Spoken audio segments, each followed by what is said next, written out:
بسم اللہ الرحمن الرحیم۔ تمام تعریفیں اللہ کے لیے، درود اور سلام محمد اور آل محمد کے لیے۔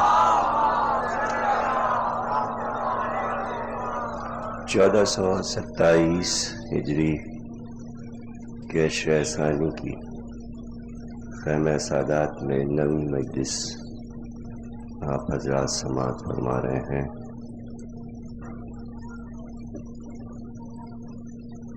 تسلسل کے ساتھ ایک ذکر تو یہ تھا کہ اسلام بزور شمشیر نہیں پھیلا، اور پھر ابوالفضل العباس غازی علمدار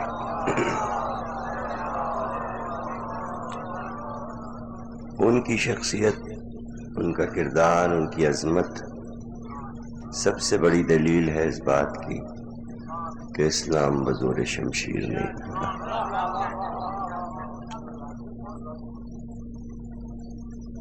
اب چونکہ حسرت ہے لڑنے کی، تو اب تک تلوار نہیں کمر سے اتاری۔ دو شہزادے ہر وقت تلوار لگائے رہتے ہیں، ایک حضرت عباس، ایک حضرت علی اکبر۔ اور قبر میں جب مولا علی آتے ہیں کسی مومن کے، تو یہ دونوں شہزادے فوجی لباس میں مولا علی کے ادھر ادھر ہوتے ہیں، اس لیے کہ ان کو ہی مقرر کیا ہے مولا علی نے کہ جنت کے راستے سے لے کر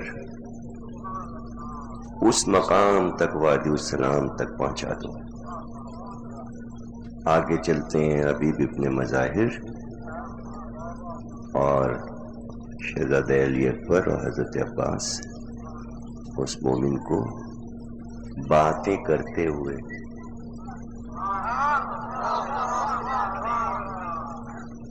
کیا باتیں ہوں گی؟ وہی کہ مودت میں تو نے زندگی گزاری، ہم بھی عاشق فرزند زہرا ہیں اور تو بھی عاشق فرزند زہرا، ہم کو بھی اپنی وفا پہ ناز ہے، اور تو جو یہاں تک آیا تو تجھ کو بھی تو اپنی وفا پہ ناز ہے۔ یہ حق ادا ہو جائے محبت کا، کہیں کچھ اور مانگ لیتے رسول تو کیا ہوتا؟ محبت مانگی تو اتنی دشمنیاں بڑھ گئیں، زمینیں، جاگیریں اور جائیدادیں مانگتے رہتے تو کیا ہوتا؟ تو محبت بھی دینے کے لیے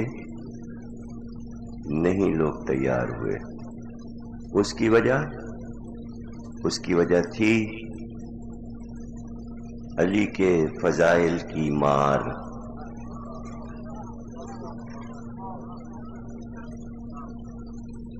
حسد کھا گیا، امت کو حسد کھا گیا، علی سے حسد، اور کہہ کہ صفائیاں دے دیتے ہیں لوگ، دوستیاں تھیں، یہ تھا وہ تھا وہ تھا، یہ بھی تھا یہ بھی تھا۔ ارے وہ تو تھا، آپ کیا کر رہے ہیں؟ آپ اپنی تو صفائی دیجیے۔ آپ کتنا ذکر کرتے ہیں، وہاں کی صفائیاں دینے بیٹھے ہوئے ہیں، آپ کتنا ذکر کرتے ہیں، اتنی محبت کرتے ہیں۔ جسے ہو جائے اس سے ہو جائے۔ بڑے بڑے دانشور، صوفیاء، ہزارہ انسانوں نے علی سے پیار کیا۔ جس نے یہ راز سمجھا کہ دین و دنیا میں عزت نہیں ملتی بغیر علی سے محبت کے۔ عزت پائی آج ساتھی ہوں یا حافظ شیرازی یا جامی یا قانی یا عطار نیشاپوری، ولی شاہ قلندر، داتا، بڑے بڑے صوفیوں کے مزار پڑے ہوئے ہیں۔ کس نسبت سے لوگ جا رہے ہیں؟ نسبت کیا ہے؟ نہ ہو نسبت علی کی تو کون جاتا ہے؟ مرنے کے بعد کون کسے پوچھتا ہے؟ تو یہ نسبت ہے کہ منسوخ ہو گیا ان سے۔ پھر وہی بات کہوں گا کہ کائنات کی ساری خوبیاں اللہ نے علی پہ جمع کر دی۔ ایک کامل و اکمل ہستی اللہ نے پیش کر دی کائنات کے سامنے۔ اب یہ شکوے شکایت صرف علی ہی کو کیوں بنایا اور کیوں نہ بنایا؟ پھر یہ کہ جب یہاں بس نہ چلاؤں گا رسول سے بڑھا دیتے ہیں، مطلب کوئی بہانہ چاہیے، کوئی بہانہ چاہیے پیچھے ہٹنے کا۔ لیکن آج تک کسی مسلمان نے یہ بات دل کی گہرائیوں سے نہیں سوچی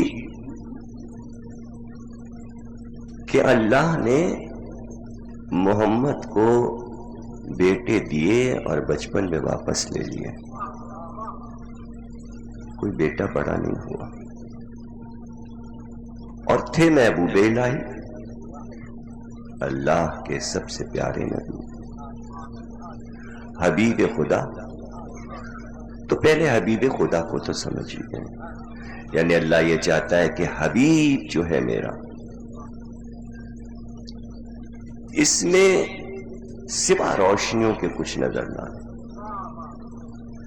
تو اولاد کے مسئلے میں کہ چونکہ میرے حبیب نے پالا،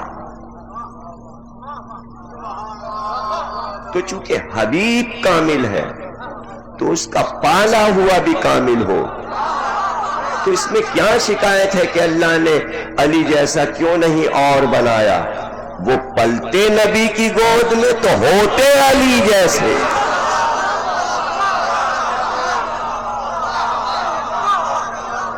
اللہ نے طے کیا کہ ہم اپنے حبیب کی تربیت کو عرش اعظم سے ملا دیں گے۔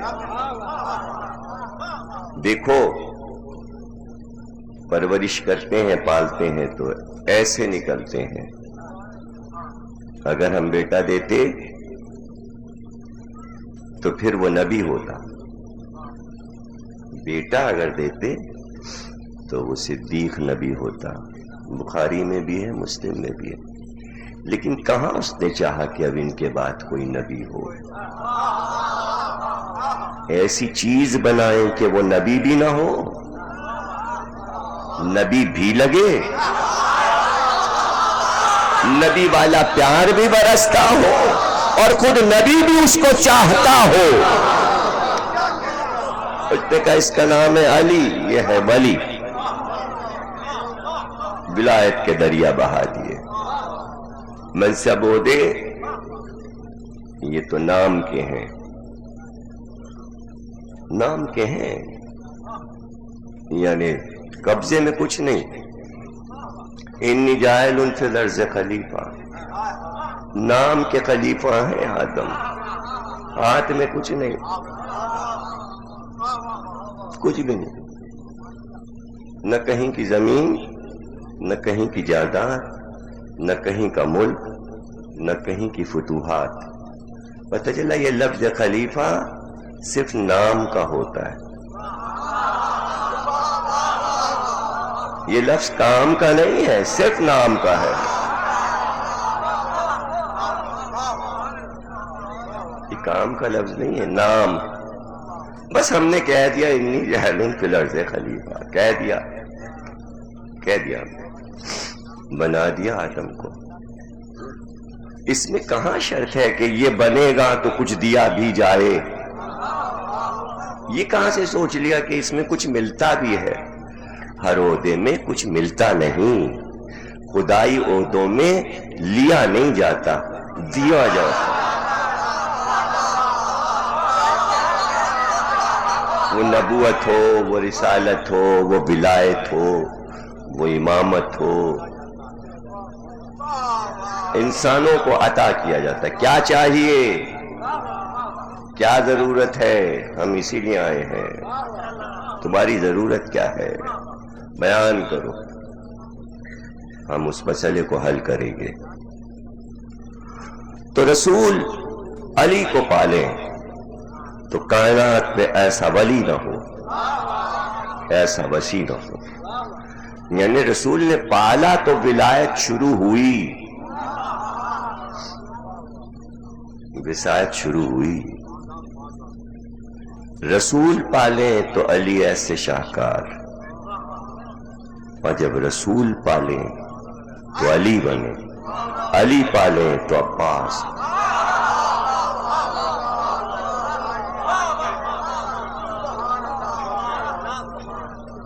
تو ولایت کا سلسلہ یہ چلا، امامت کا سلسلہ وہ ہے علی کے بعد حسن امام پھر حسین امام. ولایت کا سلسلہ یہ ہے علی ولی، عباس ولی، عباس ولی.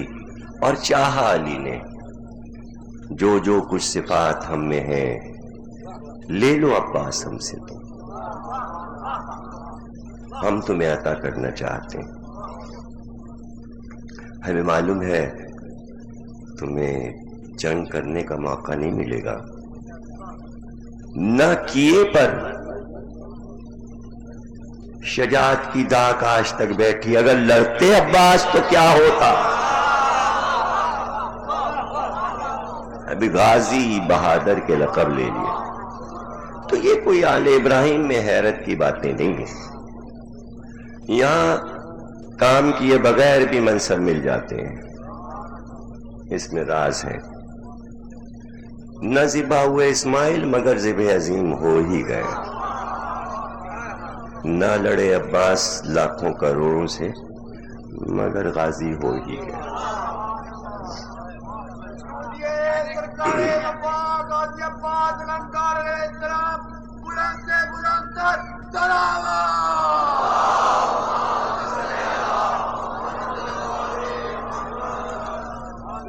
نام خدا جوان ہوئے،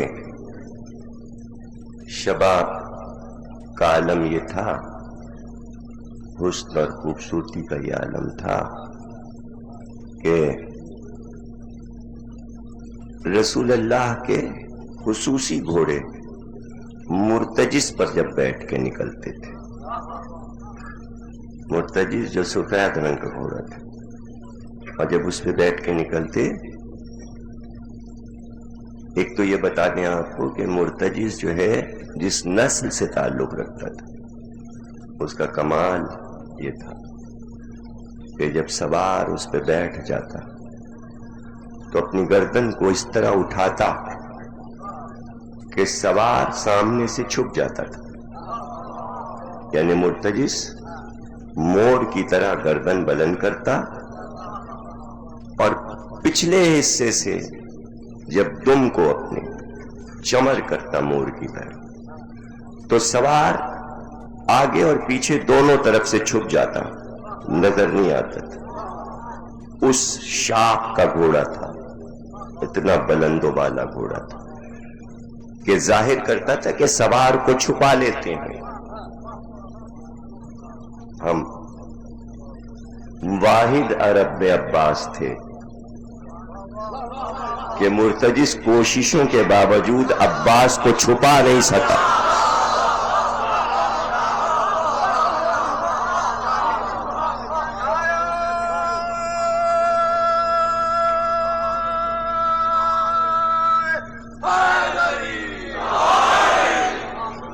اور جس وقت نکلتے مدینے کے بازاروں سے، شاہراہوں سے، تو لوگوں کا یہ عالم ہوتا کہ کاروبار چھوڑ دیتے، کاروبار چھوڑ دیتے۔ عباس آ گئے، بس اب تو عباس کو دیکھتا ہے، کیا کیا دیکھیں، ایسی سواری، ایسی نشست گھوڑے پر، پھر عباس کا سراپا، پھر کمر سے بندھے ہتھیار، پھر عباس کے کاندھوں پہ پڑے شملے، چہرے سے پھوٹتی ہوئی شعائیں، اور تمام مورخین نے لکھا کہ عباس کا چہرہ 14ویں کے چاند کی طرح چمکتا تھا، 14ویں کے چاند کی طرح چمکتا تھا۔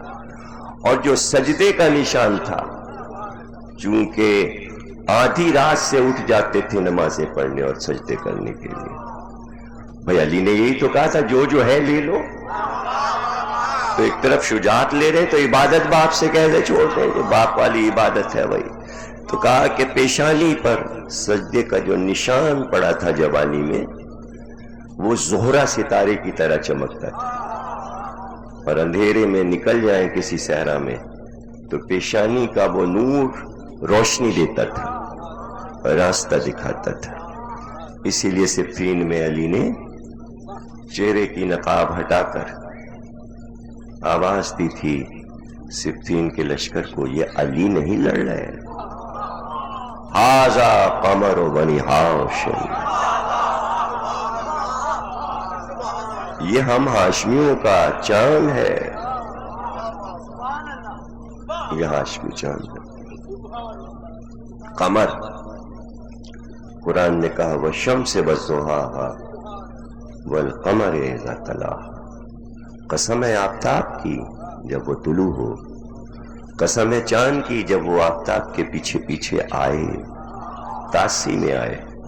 یہ آیت صرف ایک جگہ کامل نظر آتی ہے مجھ کو تاریخ میں، کہ 3 شعبان کو حسین پیدا ہوئے، آفتاب آیا، 25 برس کے بعد 4 شعبان کو عباس پیدا ہوئے، والشمس وضحاها والقمر اذا، قمر بنی ہاشم۔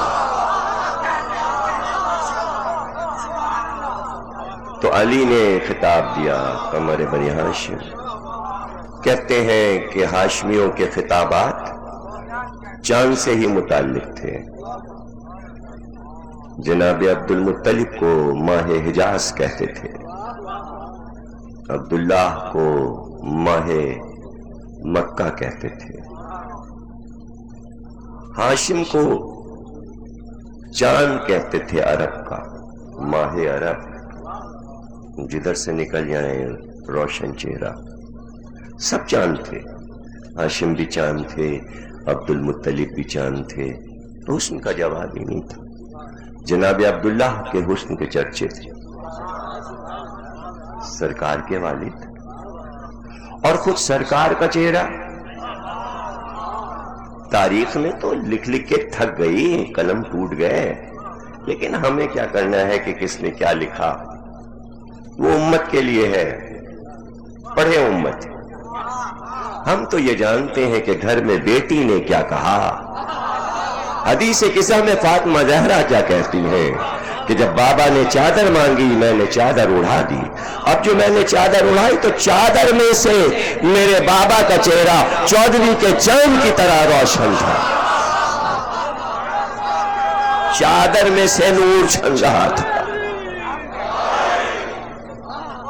بیٹی بتا رہی تو رسول بھی تو چاند ہے نا، رسول بھی چاند ہے، سب چاند ہے۔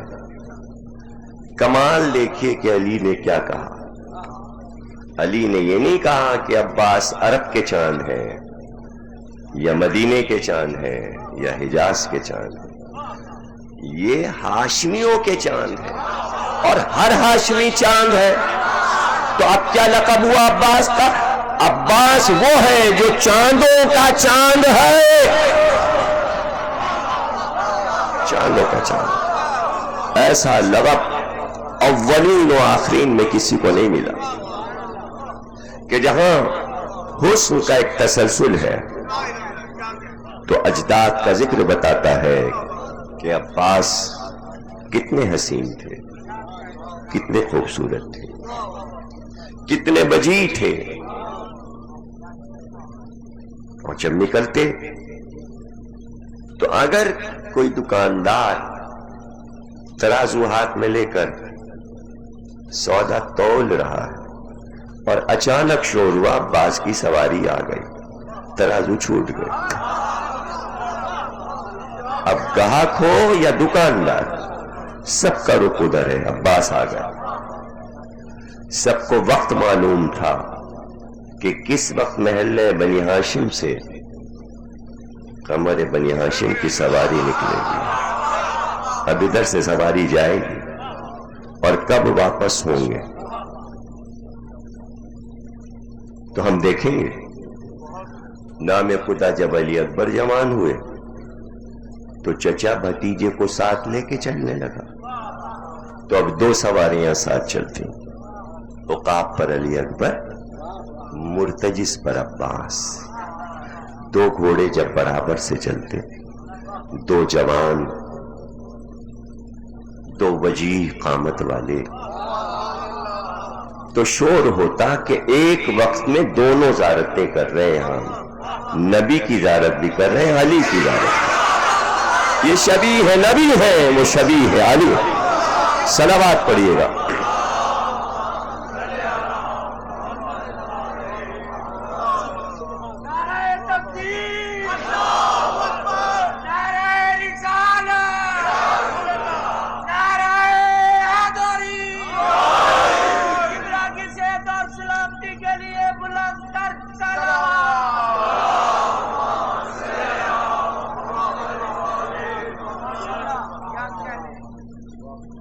تو ہر ماں کا یہ ارمان ہوتا ہے بیٹا جوان ہوا، اس کا بیاہ ہو، اس کی شادی ہو، اور پھر یہ بھی ہے مسئلہ کہ جب انجام معلوم ہو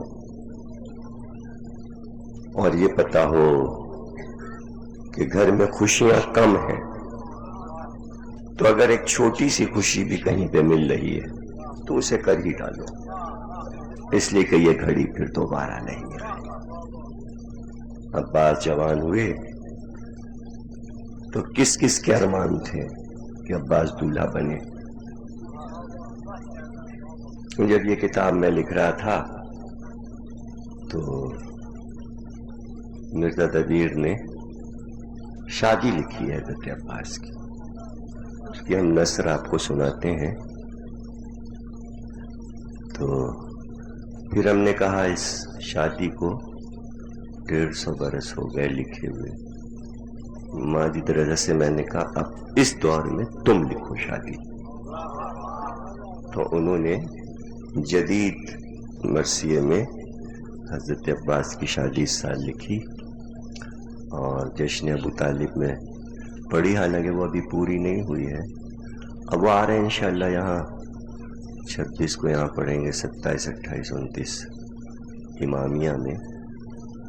تو فون کر دے کوئی کہ وہ لیتے آئیں، تو ان مجالس کے تسلسل کے ساتھ وہ شادی کے بند بھی ان سے سن لیجئے گا۔ کراچی لاہور میں بڑا فاصلہ ہے کہ وہاں کیا ہو رہا ہے، یہاں کیا ہو رہا ہے۔ جو مل جائے غنیمت ہے، جس چیز کی اطلاع مل جائے غنیمت سمجھیے۔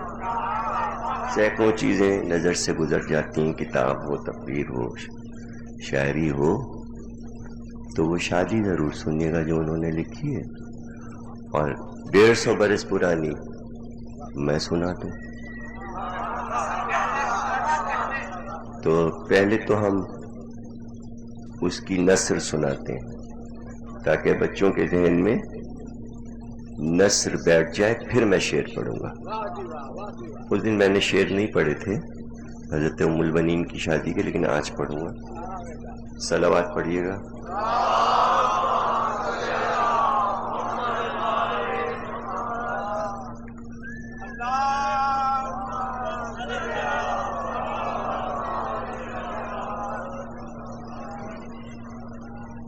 تو جناب یہ میں نے اشعار کی جو نثر کی ہے، نام خدا عباس جوان ہوئے، عباس کے خوبصورت چاند جیسے چہرے پر سبزہ خط نمودار ہوا۔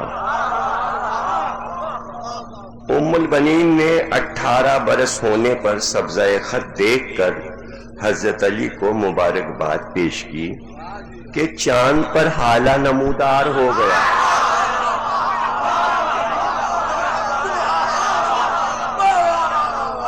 چاند پر حالہ نمودار ہو گیا اور عرض کی کہ اے سید والا، یہ میری گود کا پالا شادی کے قابل ہو چکا، عباس کو دولہا بنا کر ہمیں بیٹے کا سہرا دکھا دیجئے۔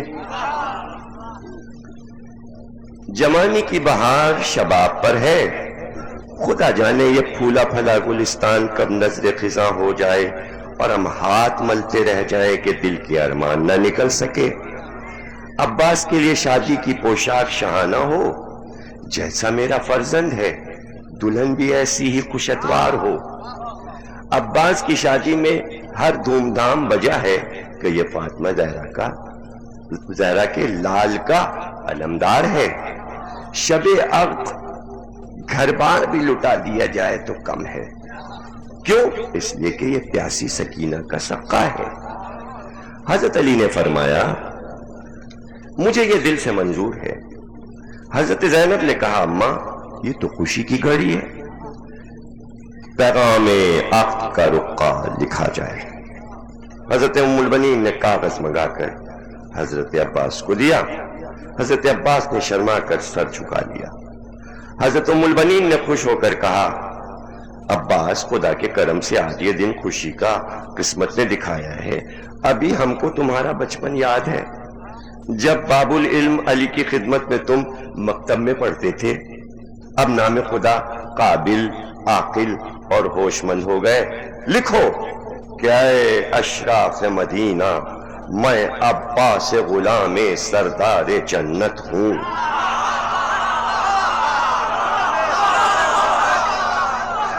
شادی کا رقعہ جائے گا۔ بابا ہمارے شیر خدا شاہ مردہ ہیں، ہماری ماں ام البنین زینب ام کلثوم کی کنیز ہے۔ عباس لکھو کہ مدینے میں پیدا ہوا ہے اور کربلا میں میرا مدفن بنے گا۔ عباس نے زانوں پر کاغذ رکھ کر لکھنا شروع کیا۔ سادہ کاغذ عباس کے سرخ چہرے کی طرح سرخی مائل ہو گیا۔ خبر عام ہوئی، رشتے لے لے کے مدینے کے لوگ آنے لگے۔ عباس کو دیکھ کر لوگ حیران ہو جاتے کہ حسن ہی نرالا تھا۔ مدینے کے گھر گھر چرچا ہونے لگا۔ شیر خدا اپنے بیٹے کی نسبت کرنا چاہتے ہیں۔ ہر صالحہ و پاک دامن مثل زلیخا چاہے یوسف حیدر میں غرق ہو جانا چاہتی تھی۔ سب یہی کہتے تھے دیکھیں علی شیر خدا کی بہو کون بنے گی۔ سچے راوی کا بیان ہے، قبیلہ بنی تمیم کا سردار نہایت شجاع و کرار تھا، جس کا نام فضل ابن شعیب ابن اویس تھا۔ وہ دیندار و زاہد و ابرار تھا۔ اس کی ایک بیٹی تھی زکیہ جو بہت خوش اتوار، خوش طالع، نیک اختر، پاکیزہ، مثل بلقیس ملکہ کا وقار اس میں تھا۔ عبادت گزار و سجدہ گزار تھی، عفت و شان عصمت میں لاجواب، شرم و حیا میں انتخاب، ولائے آل محمد دل میں رکھتی تھی، زبان صداقت مال تھی، عابدہ اور زاہدہ تھی، زہد و طہارت اس کی کنیزی میں تھے، تقوی، خوف الہی، صبر و قناعت 4 عناصر سے اس کا خمیر تھا۔ ہر وقت حمد خدا بجا لاتی اور پنجتن پاک کے ذکر سے زبان کو تر رکھتی تھی۔ حضرت فاطمہ کی مصیبت کا ذکر اس کی غذا تھی۔ اسد اللہ کے مصائب پر گریاں ہو جاتی۔ جب شہربانوں کے تصور میں اور ذکر زینب میں شب بیداری کرتی تھی، پورے خاندان میں کنیز آل ابا مشہور تھی۔ لوح پر اس کا نام اہل بیت کے عزیزوں میں درج تھا۔ حضرت علی ایک دن مسجد نبوی میں محراب عبادت میں محو عبادت تھے۔ زکیہ کے والد گرامی فضل ابن شعیب تمیمی وہاں آئے۔ اور حضرت عباس سے رشتے کے خواہش مند ہوئے اور کہا کہ میری قدر بڑھ جائے گی، زکیہ آپ کے گھر کنیز بن کر آئے، یہ میرے لیے فخر کی جا ہے۔ مولا علی نے اس سے فرمایا میرا حسن خلق محمدی کا نمونہ ہے، حسین میں فاطمہ زہرا کی مظلومی کے آثار نظر آتے ہیں، لیکن میرے عباس میں الفت، محبت، مروت، وفا کے علاوہ میرا جلال بھی ہے۔ اور دیکھو خیال رکھنا، عباس کا جلال قہر خدا کا پرتو ہے۔ دوسری بات یہ ہے، اے فضل ابن شعیب، ہمارے انتقال کے 20 برس کے بعد ہمارے اہل حرم بے پردہ ہوں گے، آل رسول کو بال کھلے در در پھرایا جائے گا۔ تجھے یہ منظور ہے کہ زینب ام کلثوم کے ساتھ عباس کی زوجہ بھی قیدی بنے؟ اگر تو اس بات پر راضی ہے تو میں صیغہ عقد جاری کروں۔ عاطف نے ہدایت دی کہ اللہ نے عباس کے لیے زکیہ کا انتخاب کر لیا ہے، عرش پر دونوں کا عقد ہو چکا ہے۔ فضل ابن شعیب تمیمی نے اس رشتے کو منظور کر لیا، شادی کی تاریخ مقرر ہوئی، دونوں طرف شادی کی تیاریاں دھوم دھام سے ہونے لگیں، شب عقد آشکار ہوئی۔ دن ایسے چھپ گیا جیسے آنچل میں دلہن کا چہرہ، آفتاب کے سر سے کرنوں کا صحرا گر پڑا، عقد کی شب نے چہرہ نمائی کی، گزری ہوئی گھڑیاں پھر سے واپس آنے لگیں، سیاہی اور سفیدی گلے ملے، شام کی سیاہی بزرگوں کے محاسن پر سمٹ آئی، تاروں بھرا آسمان ہنس پڑا۔ اس شام نے اہل زمانہ کے دن پھیر دیے، شب عقد کیا آئی کہ مہتاب کا آئینہ دکھاتی ہوئی آئی، ستاروں کے نقل لٹاتی ہوئی آئی، زہرہ شادی کا دف بجاتی ہوئی آئی اور قاضی گردوں کو جگاتی ہوئی آئی۔ عباس کو نوشاہ بنانے کے لیے طلعت شاہانہ کی طلعت نظر آئی، چاند کی کرنیں صحرا سجا کر لائی تھیں۔ کہکشاں نے آسمان کے تاروں سے زکیہ کی مانگ بھری، ادھر حضرت ام البنین نے اپنے خوبصورت بیٹے عباس کو نوشاہ بنایا۔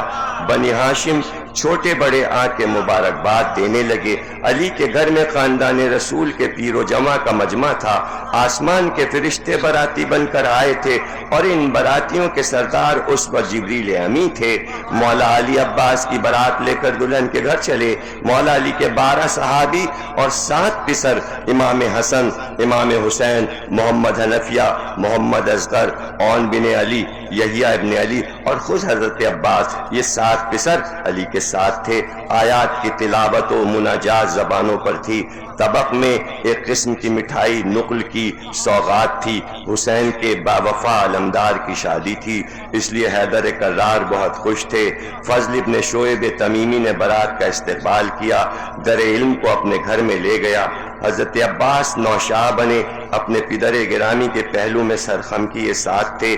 عباس قمر تھے اور فضل ابن شعیب کا گھر برج شرف بنا ہوا۔ فضل کے گھر میں اسد اللہ کیا آئے کہ فضل خدا فضل کے گھر میں نظر آیا۔ خواتین مدینہ نے پردے سے دولہا کی زیارت کی۔ کسی نے کہا یہ دولہا ہے یا عرش کا تارا ہے، کسی نے کہا دولہا کا چہرہ کتنا پیارا ہے۔ زکیہ کی ماں نے کہا کہ ہماری قدر آج شب قدر ہو گئی، اے بیبیو یہ تو بتاؤ۔ دلہن کی ماں نے کہا اے بیبیو یہ تو بتاؤ، میرا داماد زیادہ خوبصورت ہے یا یوسف زیادہ خوبصورت تھا؟ مولا علی نے عقد پڑھا، عقد کے بعد شیرینی تقسیم ہوئی۔ عباس کو علی نے اپنے ہاتھ سے شیرینی کھلائی۔ ہر نقل کے دانے سے یہ صدا آتی تھی، عباس سے سردار اب سادات میں نہ ہوگا، اور اے عباس اب تیرے بعد دنیا میں کوئی علمدار نہ ہوگا۔ مولا علی نے دلہن زکیہ کو بھی نقل کے دانے کھلائے۔ اس وقت صدا آئی کہ دلہن بہت خوش قسمت ہے، اس کا پردہ فاطمہ کی بیٹیوں کا پردہ ہے، اس کی چادر بھی زینب کی چادر کے ساتھ لٹے گی اور بازو میں زینب کے ساتھ رسن بندھے گی۔ روح فاطمہ زہرا دعا بھی دے رہی تھی اور گریاں کنا بھی تھی۔ شادی کی شب گزری، تاروں کی چھاؤں میں صبح نوبت بجاتی آئی، مہمان رخصت ہونے لگے، دلہن اپنے خاندان والوں کے گلے مل کے رخصت ہونے لگی۔ زکیہ کے گھر والے بیٹی کی رخصت پر پھوٹ پھوٹ کر رونے لگے۔ دلہن کا محافہ پالکی لا کر رکھ دیا گیا، جہیز گھر سے نکلنے لگا۔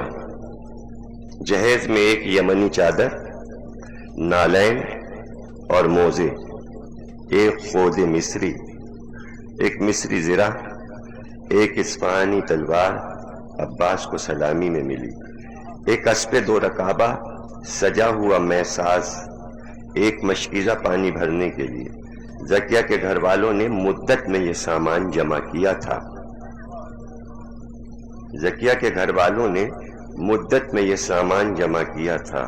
ہائے، کربلا میں دم بھر میں سب کچھ لٹ گئے۔ ناگہاں دلہن کے گھر والوں نے صدا دی کہ لوگوں خبردار، حیدر کرار کی بہو سوار ہو رہی ہے۔ اس صدا پر امام حسن بھی کمر بستہ ہو گئے اور امام حسین بھی بنفس نفیس کھڑے ہو گئے اور پکار کر کہا، ہم عباس کی زوجہ کا پردہ کریں گے اور بھاوچ کو پالکی میں محافے میں ہم سوار کریں گے۔ ہوا نے راہ روک دی، حیا نے آنکھوں کے پردے سے پردہ لے کر تھام لیا۔ فاطمہ زہرا جنت سے آئیں اور عباس کی دلہن زکیہ کو اپنے سائے میں لے لیا۔ حضرت رسول خدا نے لبیک کہا اور اللہ نے صادق کہا۔ فرشتوں نے اپنے پروں کا سایہ کیا، سورج نے کانپ کر اپنا منہ پھیر لیا۔ سواری کے وقت پرندہ بھی پر نہیں مار سکتا تھا۔ شہزادوں نے بھاوچ کو محافے میں بٹھایا۔ اے فلک دیکھ، یہ ہے زوجہ عباس۔ زکیہ اشقیہ نے اس کے شوہر کو، اس کے والی کو فرات کے کنارے قتل کر کے زکیہ کو بیوہ بنایا تھا، قیدی بنا کر بلبے میں پھرایا تھا۔ کربلا میں یہی بی بی فوج یزید کے نرغے میں اپنے والی اور سرتاج عباس کے لاشے پر سرننگے کھڑی رسول اللہ سے فریاد کر رہی تھی۔ دلہن رخصت ہو کر علی کے گھر آئی، ام البنین کا گھر روشن ہو گیا۔ مادر عباس کے پاس سر جھکا کر سلامی کو آئی۔ ماں نے دعا دی، سدا سہاگن رہو، تمہارے سر پر ہمیشہ چادر زہرا کا سایہ رہے۔ ام البنین نے بہو کی بلائیں لے کر دعائیں دی۔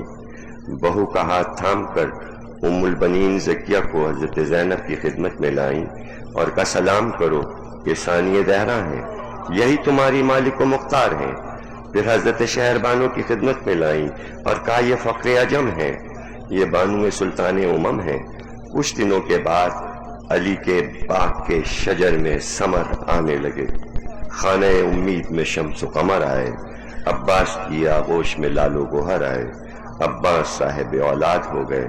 علی کے پیارے سے عباس کے کئی پیارے پیدا ہوئے، گل سے چمن اور چاند سے تارے ہوئے پیدا۔ اب آپ یہ بتائیے کہ شعر سنیں گے یا بس کافی ہے؟ شعر سننے چاہیے، اس لیے کہ ذرا شعر کی بات ہی کچھ اور ہوتی ہے۔ اب اس میں کوئی مشکل نہیں ہوگی سمجھنے میں، اس لیے کہ سب کچھ تو میں نے بتا دیا۔ خط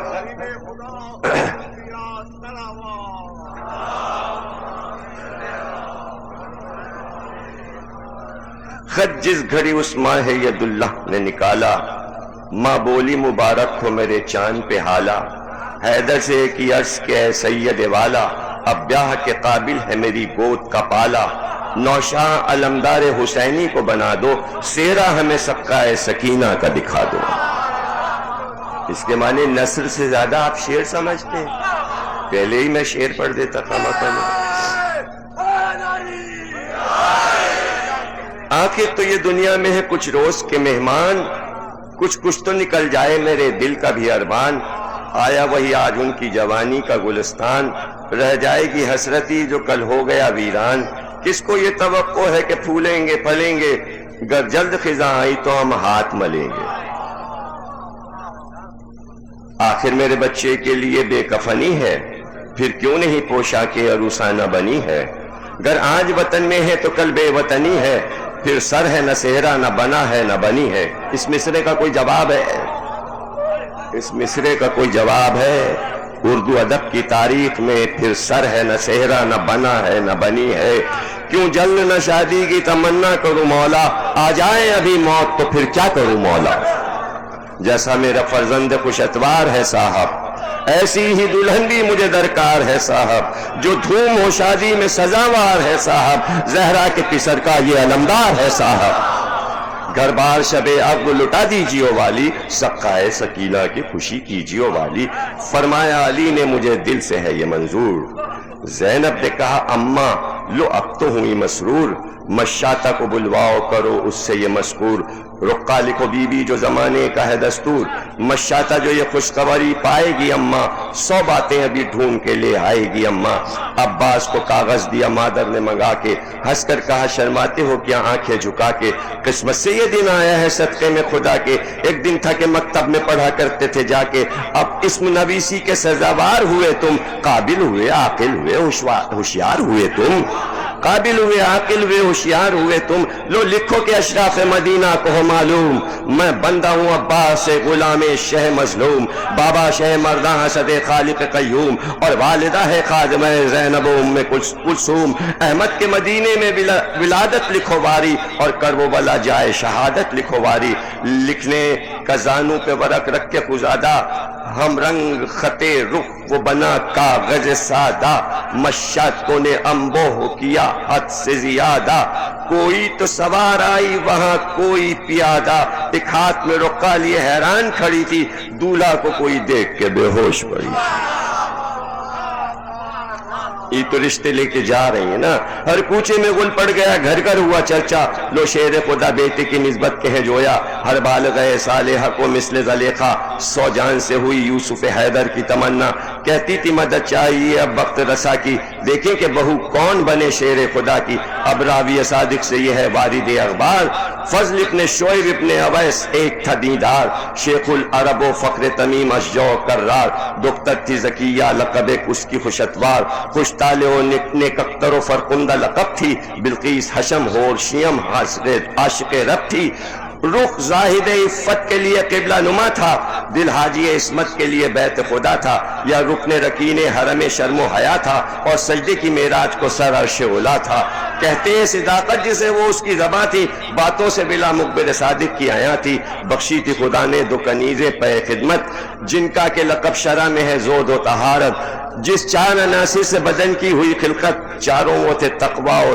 درا صبر و قناعت، منہ لاگ زبانوں سے ثنا خان خدا تھا، تن پنجتن پاک پہ 100 جان سے فدا تھا، کھانا جو غذا فاطمہ کے فاقے پہ رونا، گریاں کبھی قید اسد اللہ پہ رونا، بانوں کے تصور میں کبھی شب کو نہ سونا، گئے فرقت زینب کا غبار اشکوں سے دھونا، مشہور تھی گھر میں وہ کنیز آل ابا کی، پر عش پہ لکھی تھی عزیز آل ابا کی، ایک روز تھے محراب عبادت میں ید اللہ، آ کر یہ زکیہ کے پدر نے کہا ناگاہ، عباس کو نوشاہ بنانا ہو جو یا شاہ، اس گوہر یکتا سے مجھے رشتے کی ہے چاہ، یہ بات فقط قدر بڑھانے کے لیے ہے، لونڈی میرے گھر ہاتھ دھلانے کے لیے ہے، اللہ ری عدالت کے علی نے کیا اظہار، شبر میں ہے خلق حسن احمد مختار، شبیر میں مظلومی زہرا کے ہیں آثار، عباس میں ہے دبدبہ حیدر کرار، سب وصف ہیں، الفت ہے، مروت ہے، وفا ہے، غصہ میرے عباس کا پر قہر خدا ہے، اور اس سے زیادہ یہ تحمل کا سبب ہے، اطرت جو میری فقر خواتین عرب ہے، ایک ایک کی قسمت میں اسیری کا تعب ہے، یہ تازہ دلہن قید اگر ہو تو غضب ہے، جب 20 برس گزریں گے رحلت کو علی کی، در در پھرے گی بال کھلے آل نبی کی، راضی ہو جو تو اس کا میں سیغہ کروں جاری، یہ ہے تیرا فرزند وہ بیٹی ہے ہماری، حاطب نے ندا دی وہ ہے اللہ کی پیاری، عباس تمہارا ہے نظر کر دے باری، یہ دولہا دلہن چن لیے معبود اولا نے، خود عرش کے منبر پہ پڑھا عقد خدا نے، اقرار کیا فضل خوش ہو کے مقرر، اور ہو گئی تاریخ عروسی بھی مقرر، سامان دو جانب ہوا شادی کا برابر، ناگاہ شب عقد کے تالے ہوئے یاور، یہ روز چھپا پردے میں منہ جیسے دلہن کا، سہرا گرا خورشید کے چہرے سے کرن کا، وہ شام شب عقد نے کی چہرہ نمائی، یا عمر گزشتہ وہ زمانے کی پھر آئی، ایک کی تھی جو محاسن سے سیاہی نے جدائی، ایک مشت ضعیفوں نے وہ شام سے پائی، تاروں سے ہوئے دانت تیا چرخ کوہن کے، اس شام نے دن پھیر دیے اہل زمن کے، شب آئی نئے ماہ دکھاتی ہوئی آئی، اور نقل ستاروں کے لٹاتی ہوئی آئی، زہرا دف شادی کو بجاتی ہوئی آئی اور قاضی گردوں کو جگاتی ہوئی آئی، نوشاہ کے قلت کی جو تلت نظر آئی، صحرا لیے کشتی میں شعاع قمر آئی۔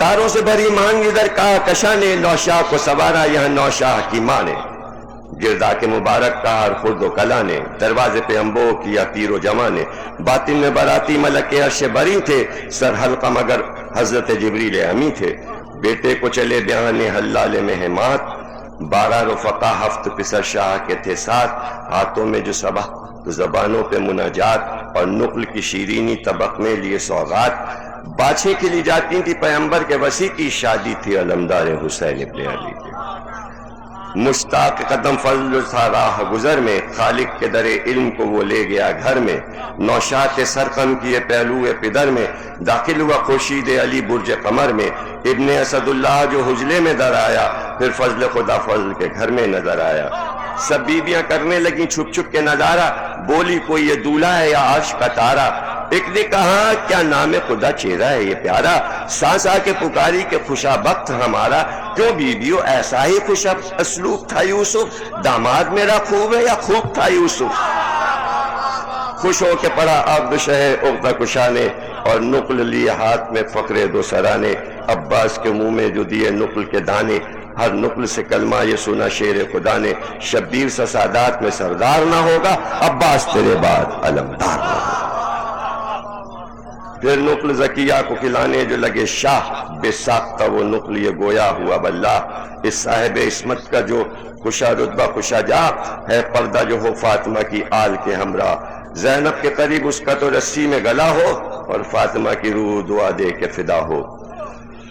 اب یہ وہی جہیز کا بیان ہے، اتنے میں سہارائی بجاتی ہوئی نوبت، اٹھ گئے مہمان پریشان ہوئی صحبت، مل مل کے دلہن کنبے سے ہونے لگی رخصت، جو بیٹیوں والے تھے انہیں آ گئی رفقت، دلہن کا محافہ بھی لگا آن کے در سے، اسباب جہیزی میں نکلنے لگا گھر سے، 2 موزے 2 نالین اور 1 برد یمانی، خود و زرہ مصری و تیغ صفانی، اسپ 2 رکابہ میں ساز ہمدانی، مشکیزہ پر نور بھی ایک بھرنے کو پانی، مدت میں یہاں جمع یہ سامان ہوا تھا، عاشور کو ایک دم میں پریشان ہوا تھا، ناگاہ دلہن والے پکارے کہ خبردار، لوگو ہٹو حیدر کی بہو ہوتی ہے اسوار، گردان کے دامن حسن آگے بڑھے ایک بار، دوڑے شہ مظلوم یہ کرتے ہوئے گفتار، ہم پردہ ناموں سے علمدار کریں گے، بھابھی کو محافے میں ہم اسوار کریں گے، کی ترک رہے آمد و شد پہ کے صبا نے، اور آنکھوں کے پردوں سے کیا پردہ حیا نے، سائے میں زکیہ کو لیا خیر نساء نے، لبیک نبی نے کہا سعدیک خدا نے، پر کھول کے روکے سر دروازہ ملک نے، منہ پھیر لیا کانپ کے خورشید فلک نے، پھر تو نہ پرندہ بھی پھٹکنے وہاں پایا، شہزادوں نے بھاوچ کو محافے میں بٹھایا، فریاد فلک نے اسی بی بی کو ستایا، بیوہ کیا قیدی کیا بلوے میں پھرایا، نہ محرموں کی فوج تو چوگرد کھڑی تھی، سر ننگے یہ عباس کے لاشے پہ کھڑی تھی، القصہ دلہن نے کیا گھر دولہا کا روشن، اور ساس کے پاس آئی جھکائے ہوئے گردن، مجرا کیا جب اس نے کہا بور سہاگن، زہرا کا تیرے سر پہ صدا سایہ دامن، شبیر کی آئی ہوئی عباس پہ آئے، آئی ہو جو تجھ پر وہ تیری ساس پہ آئے، پھر تھام کے بازو وہ نظر کر دے باری، لائیو سے زینب کے حضور اور یہ پکاری، آداب بجا لاؤ یہ زہرا کی ہے پیاری، میں ساس ہوں یہ مالک و مختار تمہاری، بانوں کو دکھا کر کہا یہ فقر عجم ہے، گردان کے پھر گرد ان کے پھر و بانو سلطان امم ہے، جب نقل گلستان علی میں سمر آئے، اور خانہ امید میں شمس و قمر آئے، عباس کی آغوش میں لال و گوہر آئے، اولاد ہوئی مطلب دل سارے بر آئے، پیارے سے علی کے کئی پیارے ہوئے پیدا، گل سے چمن اور چاند سے تارے ہوئے پیدا۔ اب اس کے آگے جو چیپٹر آپ پڑھیں گے عباس کی اولاد کا حال ہے کہ قمر کے تارے کیسے تھے، عباس کی نسل میں جتنے بھی لوگ آئے سب گورنری اور بڑے بڑے سپہ سالاری کے عہدوں پہ رہے، اور عباس کی اولاد میں جتنے لوگ آئے سب عالم وقت تھے، اور ان کے علم کی ٹکر کا اس دور میں ایران و عراق و عرب میں کوئی عالم نہیں تھا۔ سخاوت، علم، شجاعت، یہ تین چیزیں قدرت نے اب تک عباس کی اولاد کو عطا کی ہیں، وہ انہی کے پاس ہے۔ اور ایک تو پوتے ایسے حضرت عباس کے جن کا نام ہی پڑ گیا ابراہیم جردقہ۔ جردقہ کہتے ہیں جو غریبوں کو روٹی تقسیم کرے، کھلائے، تو وہ جردقہ کہے جاتے تھے، روٹی تقسیم کرنے والا ہوتے تھے حضرت عباس۔ اور جو امام زمانہ کی جنہوں نے حفاظت کی،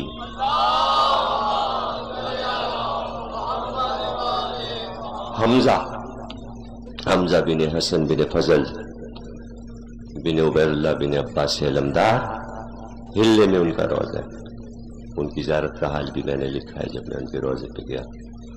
انہوں نے امام زمانہ اور نجس خاتون کی حفاظت فرمائی تھی۔ تو اس میں آپ کو تفصیلی حالات یہ بھی ملیں گے کہ اولاد عباس کہاں کہاں گئی۔ حضرت عباس کے 5 پوتوں کا حال ہے تفصیل کے ساتھ۔ یہ تو جناب شادی ہو گئی، تھوڑا سا اولاد کا حال ہو گیا، اور آخر میں کل کی تقریر کے تسلسل کے ساتھ کل عباس کی شجاعت کا ذکر تھا، اور ہم اس منزل پر تھے، اسی بات کو پائے تکمیل پر پہنچاتے ہوئے پھر آپ کے لیے دعا کریں کہ کربلا میں جس طرح لڑنے کی اجازت ملنا چاہیے تھی نہیں ملی، اور ظاہر ہے کہ امام حسین نے حضرت عباس کو مصروف کر دیا، اور مصروف اس طرح کیا کہ علم دے دیا، ایک ذمہ داری، گھر سے چلے تھے تو سب سے بڑی ذمہ داری تھی قافلے کی نگرانی اور قافلے کو کھانا کھلانا۔ حاضری اسی لیے ہوتی ہے عباس کی کہ راستے بھر عباس ہی سب کو کھانا کھلاتے تھے اور پانی پلاتے تھے، اور مانگتے بھی سب عباس سے ہی تھے۔ سب کو معلوم تھا کہ حضرت عباس کی نگرانی میں کھانا ہے۔ کسی بھی ناقے سے آواز آ جائے عباس ہم بھوکے ہیں،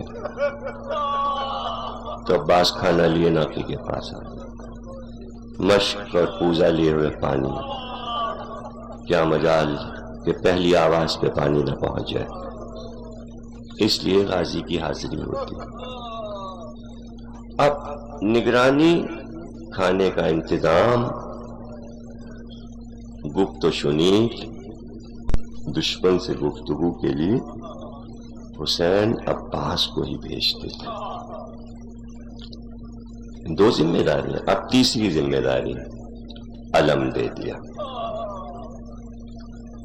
چوتھی ذمہ داری سپہ سالار بنا دیا، لشکر کو کمانڈ تم کر رہے ہو، اور کمانڈر آخر میں جاتا ہے اس لیے کہ وہ فوج کا رکھوالا ہوتا ہے۔ روکا کیسے؟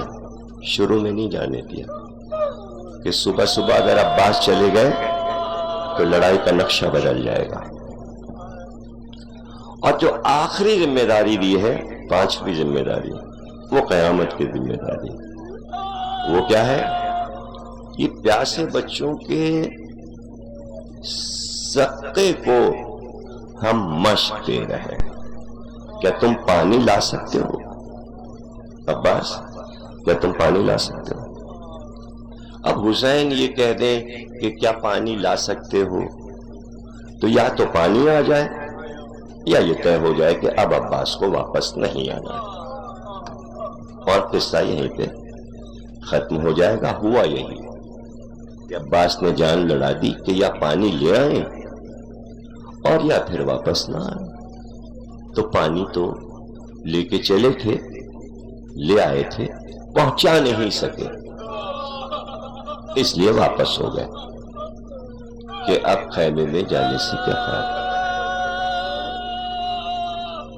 تو یہ ذمہ داریاں حسین نے اس لیے دیں کہ اگر عباس نے لڑنا شروع کیا تو پھر مڑ کے نہیں دیکھیں گے عباس، آگے بڑھتے چلے جائیں گے لڑتے ہوئے۔ میں ہلے سے واپس آ رہا تھا تو ایک زیارت ایک دیہات میں پہاڑی پر ایک روزے پر گیا. بہت دور ہے وہ، اندر صحرا میں گاڑی جاتی، روزہ بنا ہوا ہے بہت شاندار. پتہ چلا یہ علی کے بیٹے محمد بن علی. تو وہاں کے مشتہر سے میں نے پوچھا کہ یہ تو کربلا میں شریک تھے، کربلا سے اتنی دور یہاں ان کی قبر کیوں ہے؟ تو انہوں نے میرے ہاتھ کو پکڑا اور پہاڑی کی بلندی پہ لے گئے اور کہا یہ جو چاروں طرف میدان دیکھ رہے ہیں آپ، کربلا کا لشکر کربلا سے لے کر یہاں تک تھا. 24 میل کے ایریے میں چاروں طرف لشکر، اور یہ اتنے بہادر تھے 20 برس کی عمر میں. یہ علی کا بیٹا لڑتا ہوا جو کربلا سے چلا تو یہاں تک لڑتا ہوا ہے، 24 میل دور یہاں آ کے. ایسے ایسے تھے. اون کو دیکھیے کہ اون کا اسٹیشن کہاں ہے، جن لوگوں نے زیارت کی کہ وہاں تک لڑتے ہوئے گئے، میلوں تک حملے کرتے چلے گئے. تو اب اس میں امام حسین کو معلوم ہے کہ علی کا ہر بیٹا بہادر ہے اور کسی کو منع نہیں کیا. لیکن عباس کے بارے میں معلوم ہے کہ عباس نے خصوصی طور پہ تلوار چلانا مولا علی سے سیکھا ہے. اگر عباس کی تلوار نکل آئی تو ہم عباس کو واپس نہیں بلا پائیں، ہم عباس کو واپس نہیں بلا سکتے. اس لیے اتنی ذمہ داریاں دے کے ذمہ دار بنا دیا عباس کو. مگر شجاعت کسی کی اگر امامت کی اطاعت کے تابع بھی ہو جائے، اور شجاعت شجاعت ہے، اس کا اظہار نہیں رک سکتا. اور شاید ہی یہاں کبھی میں نے پڑھا ہو تقریر کو ختم کرتے ہوئے کہ یہ بہت کم لوگوں کو معلوم ہے کہ عباس کس طرح گئے اور کس طرح واپس ہوئے. یہ تو مسائل میں تھوڑی دیر میں جلدی سے ہم کہہ دیتے ہیں کہ مشق لی، علم لیا، گھوڑے پر بیٹھے اور فرات کی طرف چلے گئے، اور پھر واپسی کا تھوڑا سا بیان کر کے 3-4 منٹ میں ہم شہادت عباس پڑھ دیتے ہیں. وقت نہیں، میں 1 گھنٹے پڑھتا ہوں.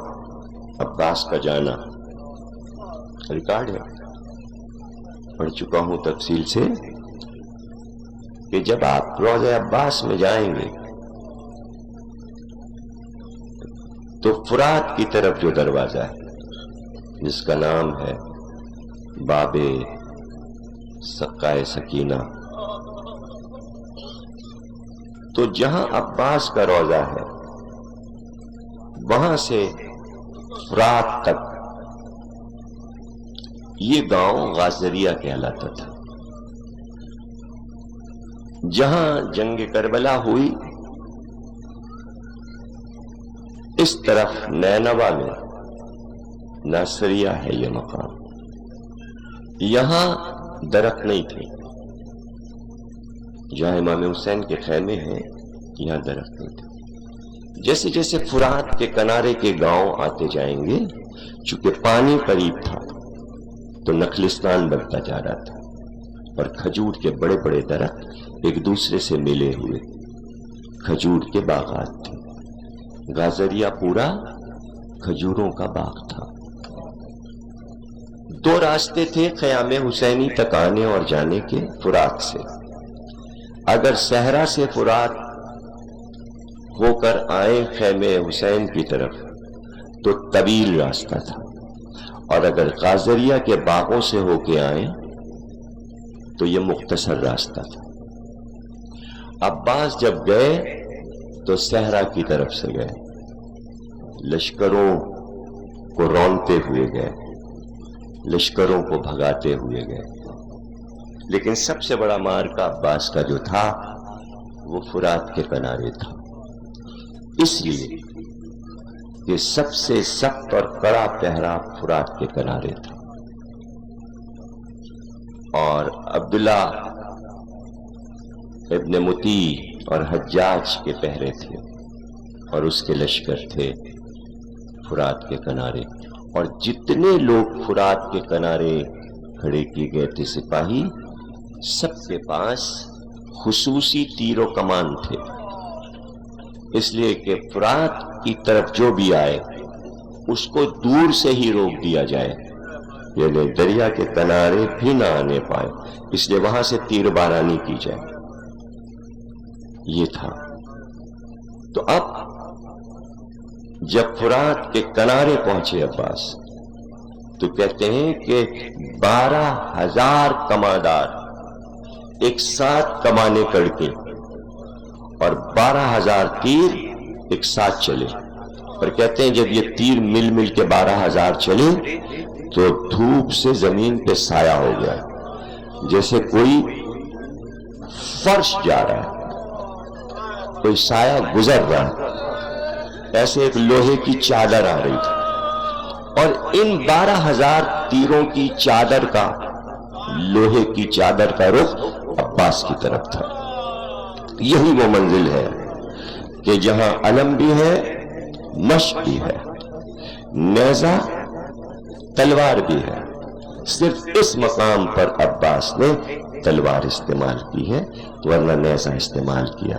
عباس نے دیکھا کہ تیروں کی ایک چادر آ رہی ہے، تو نیزے کو عباس نے گھوڑے کے دونوں کانوں کے درمیان میں رکھ دیا، نیزے کو ہاتھ سے گھوڑے کی پشت پہ رکھ دیا اور تلوار نکالی۔ اب وہ چلی، یہ سیکنڈوں کا کام ہے، یہ ایسے نہیں ہے کہ میں بیان کروں اور آپ سن لیں، یہ تو لمحات کی بات ہے کہ وہ کمانے کڑکی، وہ تیر چلے، عباس نے تلوار نکالی، اور عباس کو سیدھے جانا ہے فرات پر، نہ منہ پھیرنا ہے نہ رخ بدلنا ہے، نیت کر چکے ہیں فرات پر جانے کی، تو اب یہ 12,000 تیر عباس کو روک نہیں سکتے۔ تو تاریخ نے لکھا، مورخ کہتا ہے حیران کیا عباس نے، ہم نے ایسی لڑائی نہیں دیکھی کہ عباس تلوار سے ان لوہے کے تیروں کو کاٹتے جاتے تھے، اور ایک بھی تیر عباس کے جسم پہ نہیں آ رہا تھا، اور فرات تک 12,000 تیروں کو کاٹ کر دریا کے کنارے تھے عباس۔ تلوار کو نیام میں رکھ لیا، چونکہ کبھی نہیں سنا آپ نے، ہمیں معلوم ہے کہ بہت سی چیزیں آپ نے نہیں سنی، حالانکہ میں 18 سال سے یہاں پڑھ رہا ہوں، لیکن ضروری نہیں کہ سب کچھ میں نے یہاں پڑھ لیا ہو، یہ ہے ساری چیزیں معرفت کی چیزیں ہیں، اور انشاءاللہ جیسے جیسے معرفت پیدا ہوگی تو تاریخ کی کتابیں اسی لیے لکھ رہا ہوں، یہ کتاب اسی لیے لکھی ہے کہ زبانی پہ لوگ بحثیں کرتے ہیں، کیا ہے کیا نہیں، اس پہ کیا بحث ہوگی، اس پر بحث کرنے کے لیے اتنی موٹی کتاب لکھنی پڑے گی۔ ابھی حضرت عباس پہ کتاب آ رہی ہے، ابھی حضرت قاسم پہ کتاب آ رہی ہے، ابھی حضرت علی اکبر پہ کتاب آ رہی ہے، اور تاریخ کی جو غلط فہمیاں ہیں برسوں سے، ان سب کا ایک ایک کا ریزہ ریزہ کر کے جواب دے دیا ہے میں نے، یعنی اس صدی میں ان معاملات کو ختم کر دیا میں نے، جو بحث مباحث ہے اس میں بس ایک سطر میں نے لکھ دی کہ علی کے بیٹوں کے کیا نام تھے، نہیں تھے وہ نام جو مورخ لکھنا چاہ رہا ہے، اس میں لکھ دیا ہے میں نے، اس میں لکھ دیا ہے میں نے، ناموں کی کمی نہیں تھی بنی ہاشم میں، ریپیٹ کرتے تھے نام، محمد، زید، عمران، جعفر۔ بھائی باپ دادا کے نام جب اچھے ہوتے ہیں تو ادھر ادھر سے چندے کے نام کیا مانگنا، علی کو اپنے بچوں کے نام رکھنے ہیں تو علی کے باپ کا نام عمران ہے، ہاشم نام ہے اس گھر میں، علی کے بھائی کا نام جعفر ہے، چچا کا نام حمزہ ہے نا، عقیل نام ہے بھائی کا، طالب نام ہے، کتنے خوبصورت نام ہیں، اس سے اچھے بھی نام ہو سکتے ہیں، جعفر، طالب، عمران، زید، حمزہ۔ تو اب آپ خود بتائیے کہاں عمران نام،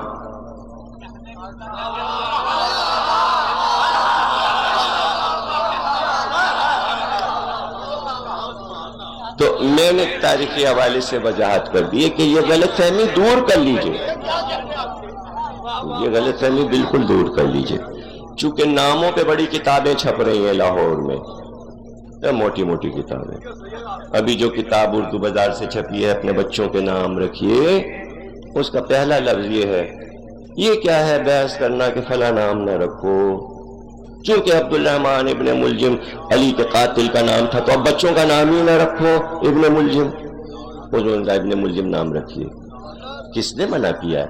اگر کوئی اپنے گھر پر کیا سوچ کے لکھتا ہے، آشیانہ فلاں، کوٹھی جنت نشان، جنت کی ہوا، ہماری منزل، خوبصورت نام تلاش کرتا ہے نا آدمی.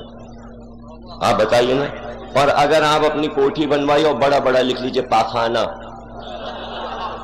تو ہم آپ پہ مقدمہ تو نہیں کر سکتے نا. یہ آپ کی پسند ہے، لکھ لیجئے.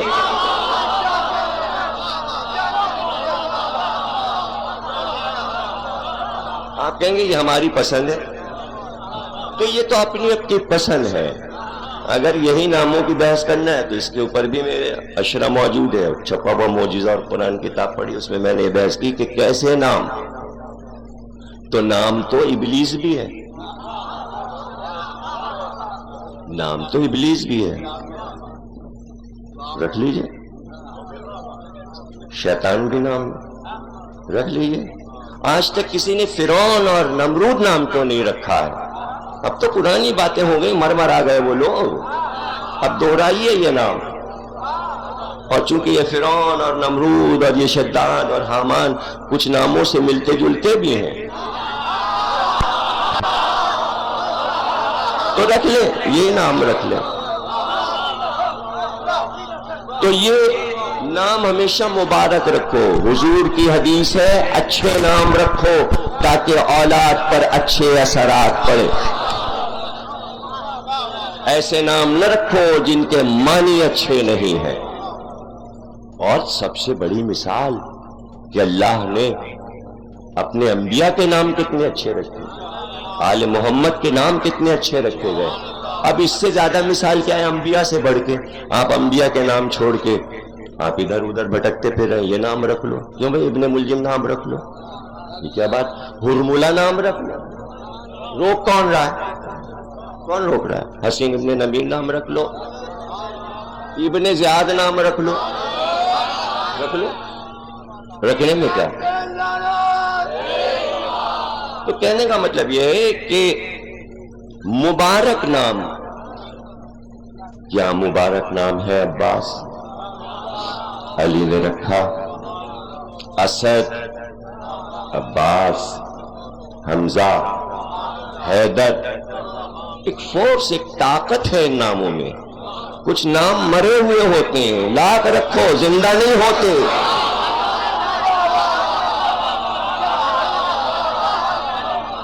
ان میں زندگی کے آثار نہیں ہوتے.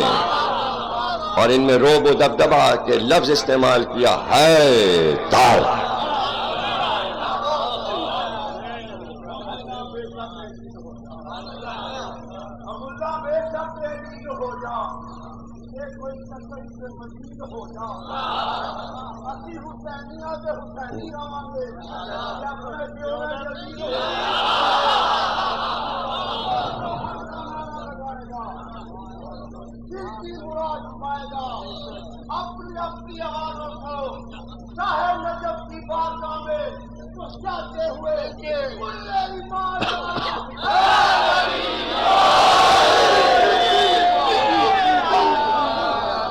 بہرحال ماشاءاللہ 9 دن آپ حضرات نے معرفت کے ساتھ تقاریر سنی. ہر سال کی طرح اسی طرح ماشاءاللہ تشریف لائے اور مسرت ہوئی کہ لاہور جاگ رہا ہے، علم و ادب کا ذوق بڑھ رہا ہے.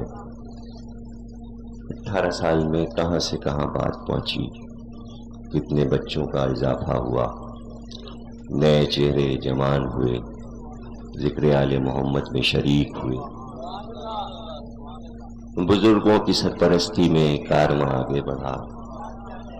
اور اسی ذوق اور شوق سے آپ سن رہے ہیں، اور انشاءاللہ اسی طرح اللہ آپ کو سلامت رکھے اور آپ اس ذکر کو جاری و ساری رکھیں۔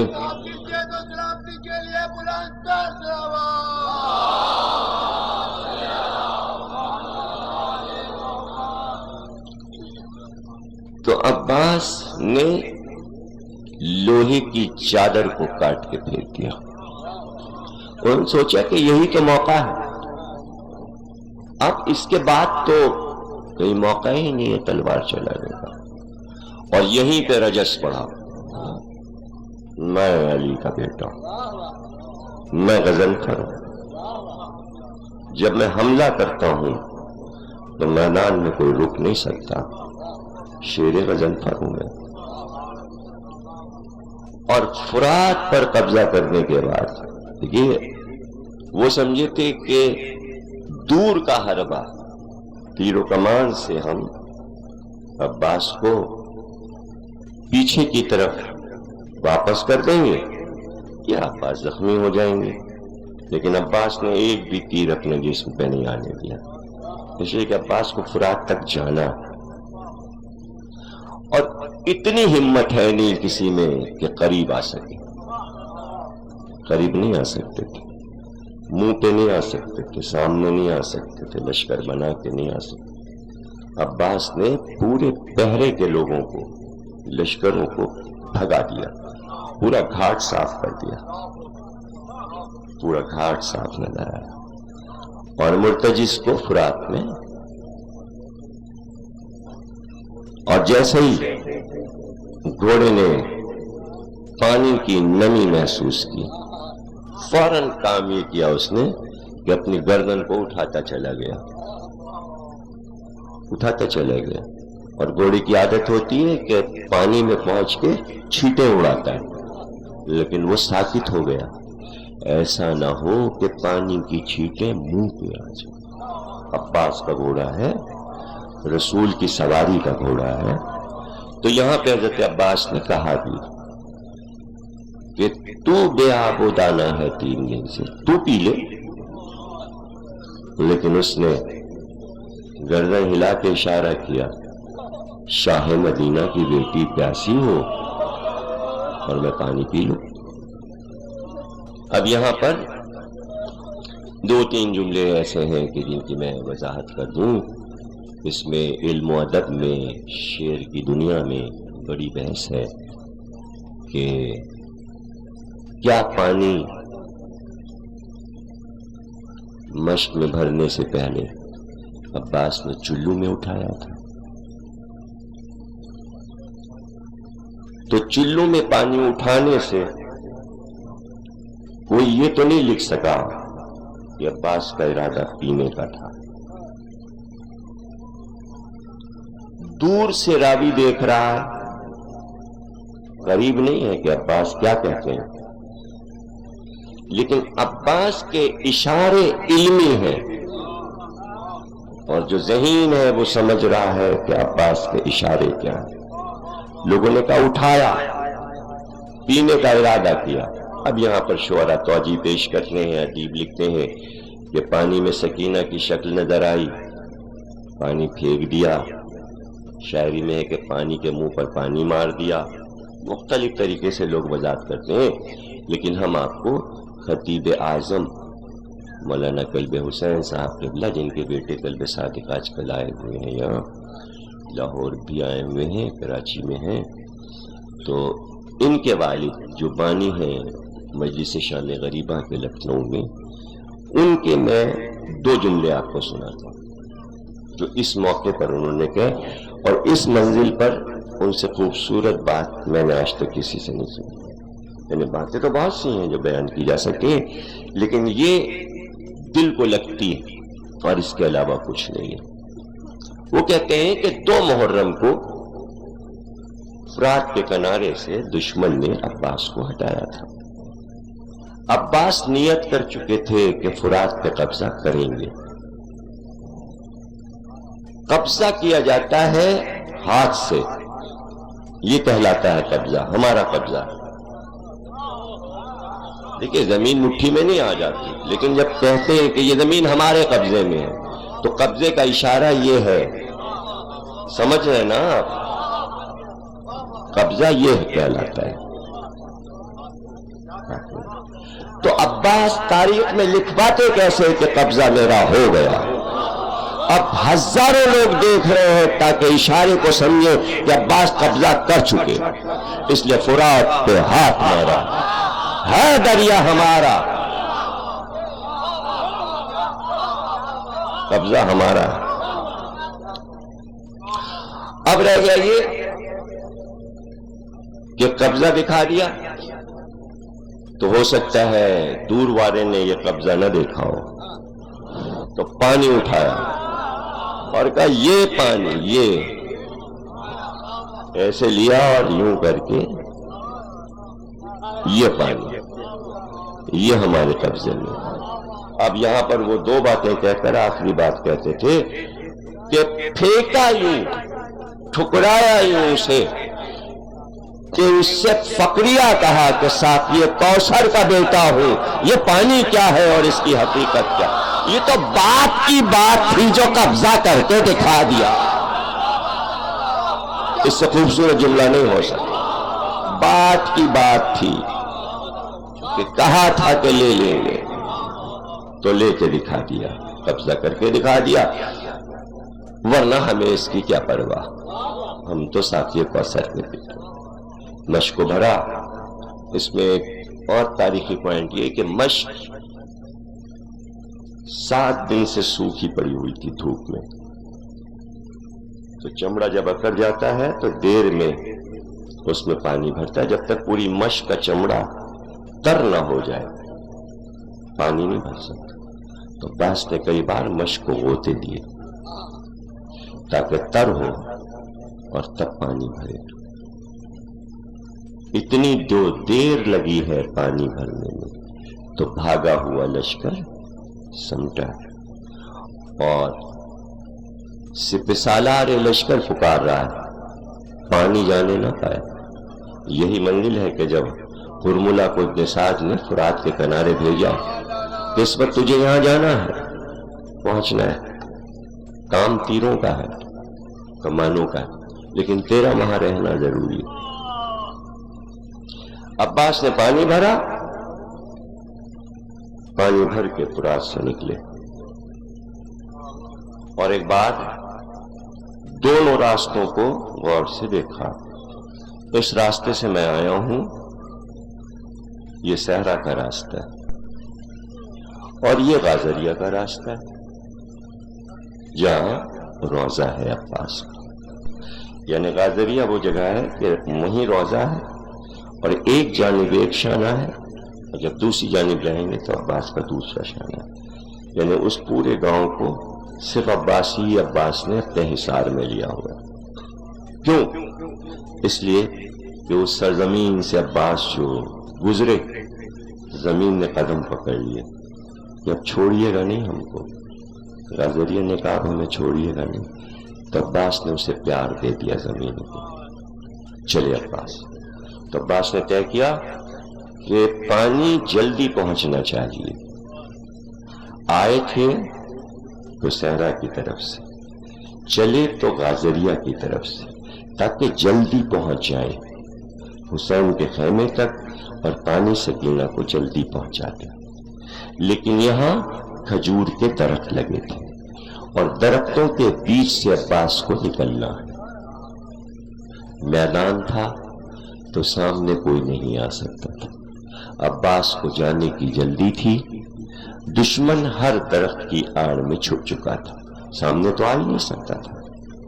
عباس اپنے گھوڑے کو مرتجس کو بڑھاتے ہوئے، مشق کو سنبھالے ہوئے غازریہ سے گزرتے جا رہے ہیں، درختوں کے درمیان سے گزرتے جا رہے ہیں، اور عالم یہ ہے کہ رکاب پہ بلند ہوتے ہیں اور دیکھتے ہیں اب کتنی دور رہ گیا خیمہ، اپنے آپ سے باتیں کر رہے ہیں، عباس بس اب تھوڑی دور اور سکینہ کا خیمہ تھوڑی دور اور بس تقریر ختم ہو گئی. آپ نے دیکھا کہ میں نے یہ بھی فرات کا کنارہ بھی 20-25 منٹ پڑھا. تو اس سے اندازہ کیجئے میں نے ایک تقریر میں 1 گھنٹے یہ پورا بیک گراؤنڈ کے ساتھ پڑھا. یہ مصائب پڑھے, یہ مصائب تھے بہرحال, لیکن وہ سمجھانے پڑتے ہیں. اب جب دوبارہ آپ سنیں گے تو کہانی کی طرح نہیں سنیں گے, پھر آپ رو کے سنیں گے. اور تقریر ختم ہو گئی.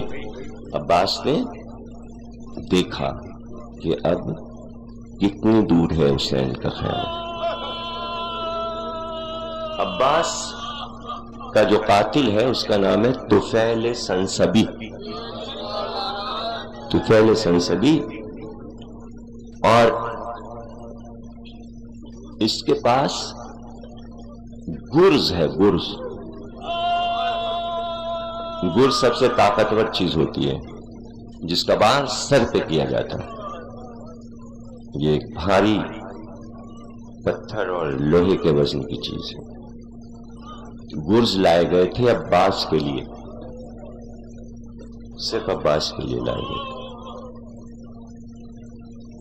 تو درخت کی آڑ میں جو قاتل چھپے انہوں نے پیچھے سے وار کیا اور عباس کے شانوں پہ وار کیا. عباس کے شانوں پہ وار کیا.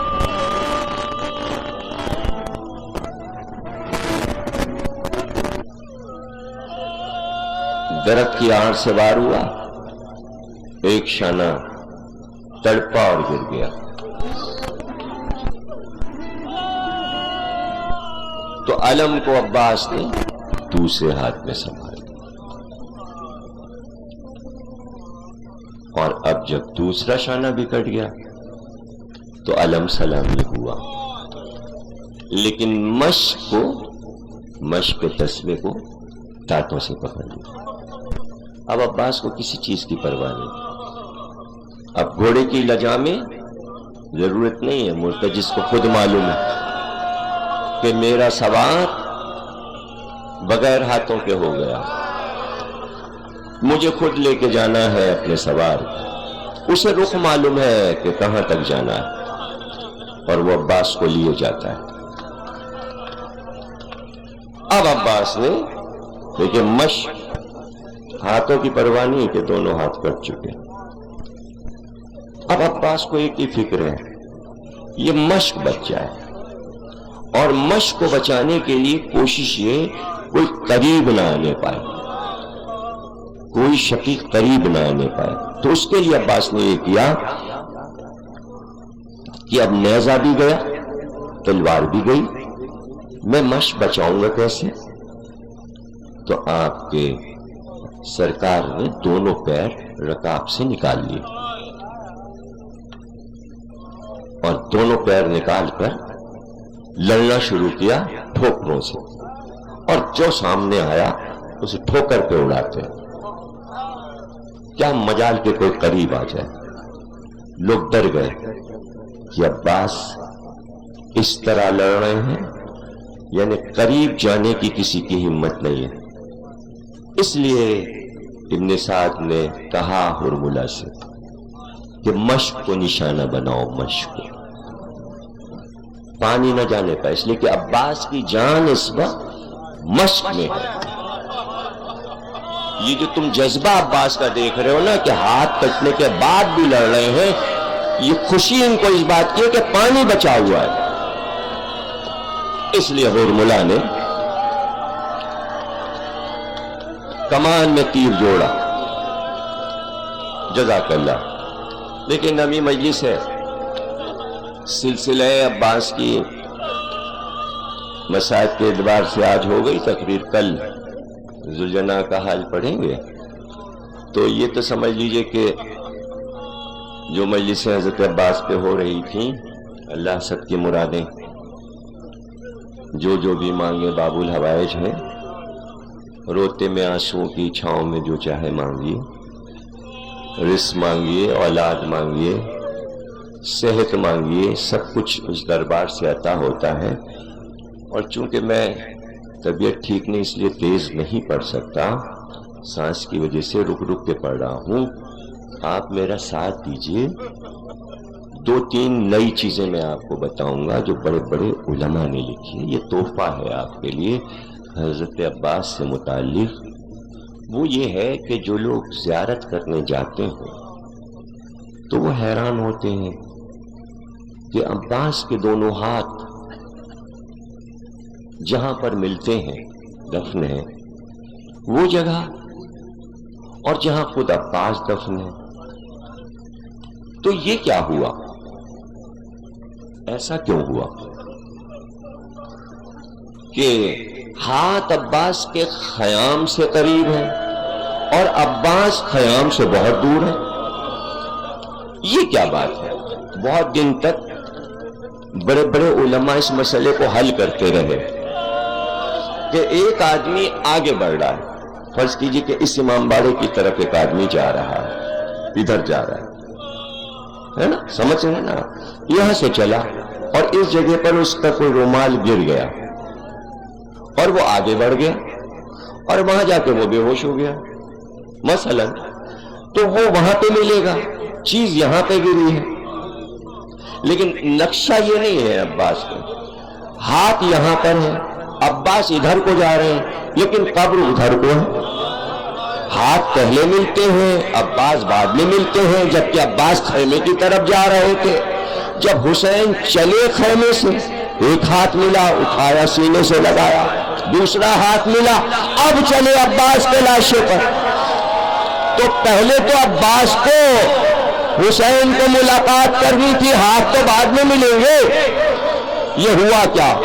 تو بڑے بڑے علماء نے اس پر ریسرچ کی، بیٹھے تحقیق کی، پتہ یہ چلا کہ عباس جب چلے دیکھتے جاتے تھے وہ آیا خیمہ اور وہ آیا، ایک ہاتھ کٹا پھر دوسرا ہاتھ کٹا، عباس بڑھتے جاتے کہ چلو پانی تو بچ گیا لے کے چلیں گے. لیکن جیسے ہی آگے بڑھے تھے تیر مشک پہ لگا، پانی بہنا شروع ہوا. ایک بار عباس نے دیکھا مشکیزہ خالی ہو گیا، پھر خیام حسینی کو دیکھا کہ اب جا کے کیا کریں، پانی تو مشک میں ہے ہی نہیں، لاؤ دوبارہ چلے شاید پانی پھر مل جائے. اب جو واپس چلے تو ہاتھ ادھر رہ گئے، عباس آگے رہ گئے.